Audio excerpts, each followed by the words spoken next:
kita masih takut dikira ria, maka kita belum ikhlas, Ibu Bapak. Takut dikira ria sama dengan ria, ingin dilihat ikhlas sama dengan tidak ikhlas. Guru saya menyampaikan analogi sederhana. Orang ikhlas itu seperti orang tidur. Orang ikhlas seperti orang apa? Tidur. Tahu tidur ya?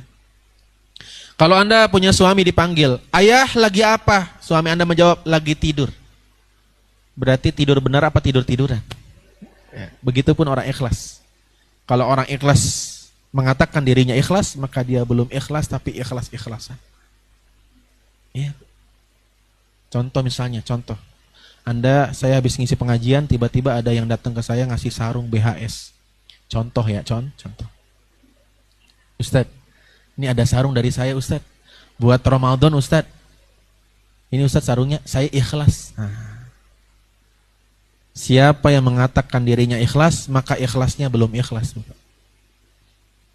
Oh berarti begini Ustadz. Ustadz ini sarung dari saya tidak ngomong ikhlas ya Ustadz. Sama aja. Terus ikhlas apa? Beramal tapi tidak merasa beramal. Analogi sederhananya begini. Contoh ya. Saya suka menggunakan analogi supaya agama ini yang tadinya melangit menjadi membumi. Mudah dipahami. Saya kasih Anda uang 10 juta. Tapi ada kelanjutannya, dengerin dulu. Tolong bagikan uang 10 juta itu ke anak yatim sekitar rumah Anda. Satu anak yatim 100.000. Oke? Setiap Anda saya kasih 10 juta, amanahnya apa? Berikan untuk anak yatim. Satu anak yatim berapa? Sekitar rumah. Maka Anda pun keliling ke rumah anak yatim. Untuk memberikan amanah dari saya, memberikan uang 100.000 sebagai santunan.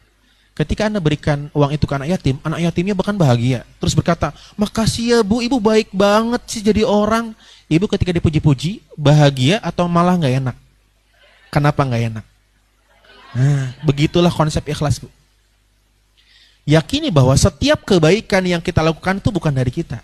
Itu dari Allah, tapi kita dititipi sama Allah. Maka harusnya orang yang ikhlas adalah orang yang sadar bahwa kebaikan itu dari Allah. Semakin dia dipuji, semakin dia merasa tidak enak dan tidak nyaman. Dan dia akan berkata, ini bukan dari saya, ini dari Ustadz Muslim. Kalau contohnya tadi. Kalau dalam kehidupan sehari-hari, mohon maaf, ini hanya titipan dari Allah lewat dompet saya. Bisa dipahami Ibu Bapak? Maka